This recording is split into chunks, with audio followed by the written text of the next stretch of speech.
Fake patties, they also drew quite a few people in from all around the country. Ann Clawson and Russell Buchanan went down to Aggieville to see what kind of crowds came out for the holiday. Ann? Thanks, Shelby. I went down to Aggieville in the early afternoon to see how people were celebrating. Herds of people came from all over to enjoy the Fake Patties festivities. People partied everywhere, from balconies to street corners. Not drunk yet, but we're gonna be. They came from everywhere. Cherie and her friends came from Wichita to celebrate the day. I just turned 21 in December, and so all of a sudden I am now able to come down here for Fake Patties, so I had to check it out. Numerous police and other authorities were keeping a close eye out for overcrowding and underage drinking. There were lines outside almost every bar. But the crowds were enjoying the activities outside on the street as well. Many vendors were selling Fake Patties apparel and accessories. Alex Wheat Jr. from Highland Community College was enjoying the day for more than just the party.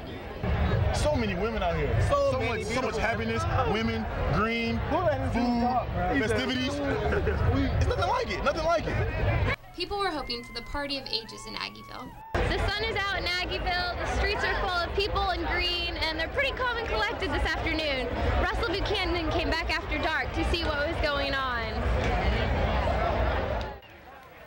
As darkness fell over Morrow Street, the bars and blocks remained busy. Revelers in green celebrated throughout the night. Both locals and out-of-towners seemed to be enjoying themselves throughout the evening festivities, including Brittany, who visited from KU. Aggieville has been extremely fun. It's been packed full of people, and there's been an extremely diverse group of crowd. Visitors were not just limited to the bars in Aggieville.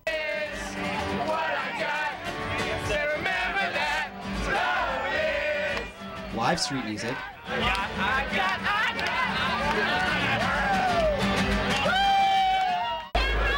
and even though it looked out of place, funnel cakes. Some people's idea of a good time turned into a not so good of a time. Now, these people have a lot of explaining to do, and may even face some possible fines. Luckily, that didn't seem to affect most of the crowd. Definitely worth it. Wow, and it looks like you met some really interesting people out there. I did, but I was just really glad that most of them are pretty calm and easy to talk to. Yours seemed a little more crazy than mine did. You know, at night it does change a little bit. The atmosphere goes from more of a festival to kind of a mess, I'll be honest. But let's give it back to Todd and Shelby. That is a lot of green, and of course I'd missed the 1 year that they have funnel cakes. Cannot believe it. Did you get to go? I actually did. You know, I had a nice little Saturday. Didn't get arrested. You're welcome, Mom and Dad. What about your Saturday? Well, last year, after almost getting trampled, after just wanting to get a cup of coffee downtown, I just decided to skip it this year, but